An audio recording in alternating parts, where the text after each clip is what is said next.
नमस्कार दोस्तों, एक बार फिर से स्वागत है आपका अपने यूट्यूब चैनल फ्री स्टडी पर। आज की वीडियो में हम बात करने वाले हैं एक और मोस्ट इम्पॉर्टेंट क्वेश्चन के बारे में, जो कि हिस्ट्री के ऊपर होने वाला है। जैसा कि आप सभी का कल एग्ज़ाम है, तो इसीलिए मैं ये वीडियो रिकॉर्ड कर रही हूँ ताकि आपको हेल्प मिले। ये क्वेश्चन आपसे ज़रूर पूछता है कि नाज़ीवाद का उदय। हो सकता है नाज़ीवाद का उदय के कारण पूछ ले, क्योंकि 90% चांस है कि वो कारण ही पूछता है। बट हो सकता है उद्देश्य और सिद्धांत भी आपसे पूछ लिए जाएँ। उद्देश्य और सिद्धांत मैं आपको इसलिए करवा रही हूँ ताकि अगर आपको कारण ना भी याद रहे, तो कम से कम उद्देश्य और सिद्धांत लिख कर के पेपर को खाली ना छोड़ो, कुछ ना तो कुछ वहाँ लिख कर के आओ, है ना? तो क्वेश्चन इस टाइप से आ सकता है आपका, डायरेक्टली भी और इनडायरेक्टली भी। सबसे पहले आपको भूमिका लिखनी होती है। भूमिका लिखने के बाद आपको थोड़ा-सा नाज़ीवाद के बारे में बताना है। हालाँकि मैंने यहाँ पर नहीं बताया, क्योंकि ये वीडियो मैं थोड़ा जल्दी में शूट कर रही हूँ इसीलिए। तो थोड़ा आप लिख देना, उसके बाद लिखना नाज़ी शब्द का पूरा नाम national socialist German worker party, यानी कि national socialist German worker party है।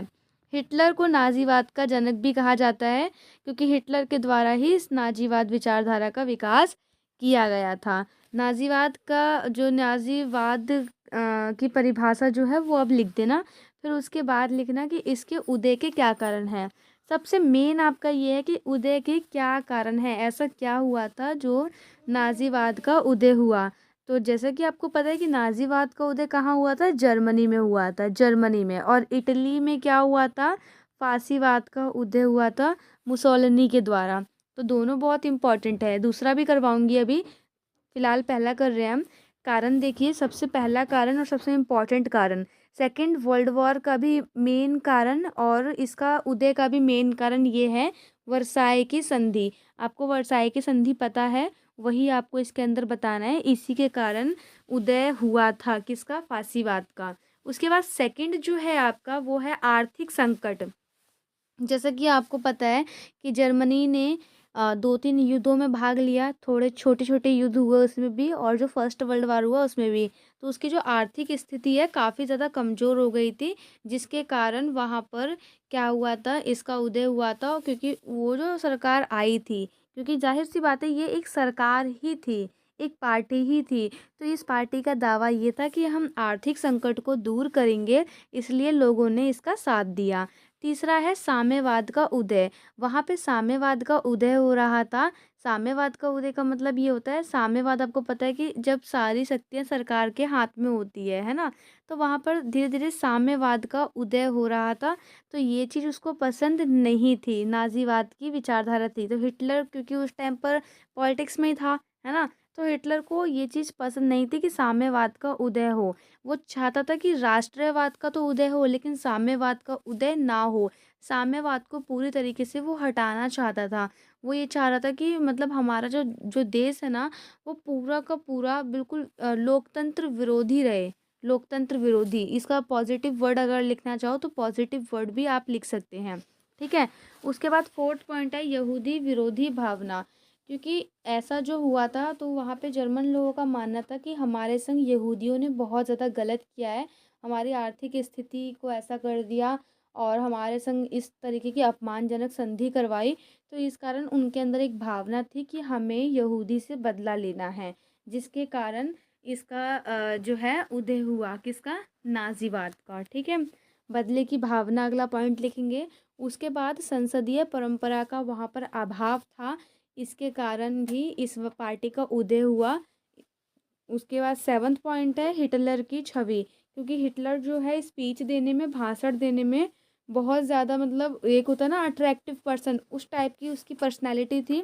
तो लोग जो हैं उसकी तरफ अट्रैक्ट हुए, जिसके कारण जो जो उसके विचार थे, इसी कारण मतलब जो ये विचारधारा है, इसका उदय हुआ। ठीक है। उसके बाद देखिए सिद्धांत क्या थे, नाज़ीवाद के सिद्धांत क्या थे। तो आपको पता है ये लोकतंत्र का कट्टर विरोधी था। सबसे पहले तो लोकतंत्र का कट्टर विरोधी।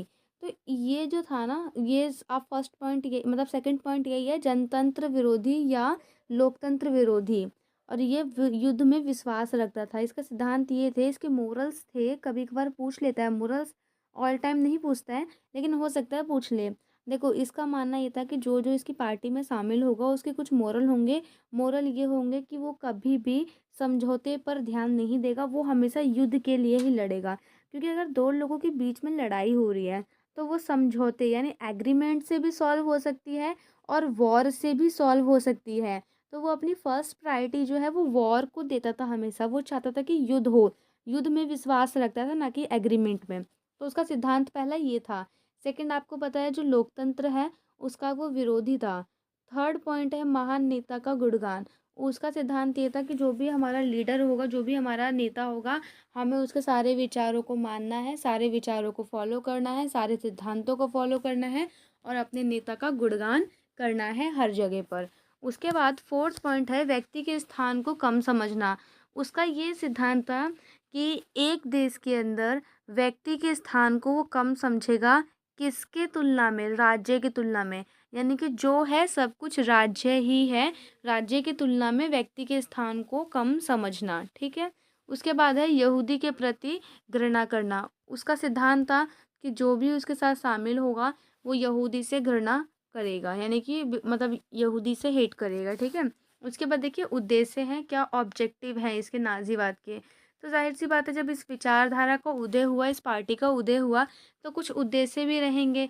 उद्देश्य वही है जो भी संसदीय शासन था उसको पूरी तरीके से समाप्त कर देना, लोकतंत्र को पूरी तरीके से समाप्त कर देना, वर्साई की संधि को समाप्त करना और उसके प्रभाव को भी समाप्त करना, समाजवादी का दमन करना, पूंजीवाद का उदय करना, यहूदी का भी दमन करना, यानी कि यहूदी को भी मतलब उनसे हेट करना, सेना के शस्त्र में वृद्धि करना। आपको पता है ये लिमिटेशन लगी हुई थी वर्साई की संधि में, बट ये चाहता था कि वो लिमिटेशन हटे और हम लोग सेना के सशस्त्र में वृद्धि करें। राष्ट्रीय एकता और संघर्ष, राष्ट्रीय एकता पे बहुत ज़्यादा वो ध्यान देता था। मतलब उसका मानना ये था, उसका उद्देश्य ये था कि राष्ट्र में जो है सभी लोगों के बीच राष्ट्रीय एकता की भावना रहे। अगर आगे जाकर कुछ ऐसा हो तो हम उस चीज़ के लिए संघर्ष कर सकें। अगला है देश की आर्थिक दशा में सुधार, क्योंकि देखो जब भी कोई पॉलिटिक्स पार्टी आती है तो उन सभी का कुछ ना कुछ मोरल होता है, जैसे कि पानी फ्री देंगे, बिजली फ्री देंगे। तो इसका मोरल ये था कि जो भी देश की आर्थिक स्थिति है, जो महंगाई है, महंगाई को कम करना या आर्थिक स्थिति को हम सुधारेंगे, सही करेंगे। तो उस टाइम पर लोग क्या चाहेंगे? अगर मान लो दिल्ली में आज बहुत ज़्यादा महंगाई हो जाए तो लोग तो यही चाहेंगे ना कि ऐसी सरकार आए जो महंगाई को कम करे। और कोई सरकार आके बोल दे कि महंगाई कम करेंगे हम, तो लोग उसी के पीछे भागेंगे, है ना? तो इसी टाइप से इस जो ये जो पार्टी आई थी इसका मोरल यही था कि जो आर्थिक दशा इतनी बिगड़ रखी है उसमें हम सुधार करेंगे। तो जो वहाँ की जनता थी, वहाँ की जनता ने इसीलिए इनका साथ दिया नाज़ीवाद का। और इसका एक और उद्देश्य था कि जो पुनः विशाल जर्मन साम्राज्य है उसकी स्थापना, यानी कि जो पहले जैसा जर्मन साम्राज्य था वैसे ही जर्मन को दोबारा वैसा ही साम्राज्य बनाना, उसी टाइप से शक्तिशाली। उसके बाद आपको अपना निष्कर्ष लिख देना है। बहुत इजी पॉइंट है, बहुत इजी लैंग्वेज में लिखा है। अगर आपको क्लियर नहीं हुआ होगा तो आप मुझे डीएम कर सकते हैं, मैं आपको वर्बली इसका ऑडियो वगैरह सेंड करके समझा दूँगी। और कोई भी डाउट हो अगर तो आप कमेंट कर देना। इसके अलावा अगर जो बच्चों का कल हिस्ट्री का जो एग्ज़ाम है, किसी को अगर कोई वीडियो चाहिए, कोई क्वेश्चन नहीं आता होगा, तो कमेंट में वो क्वेश्चन लिख दीजिए, उसके ऊपर आंसर की वीडियो मॉर्निंग तक या अभी आ जाएगी। तो मिलते हैं नेक्स्ट वीडियो में, तब तक के लिए जय हिंद, जय भारत।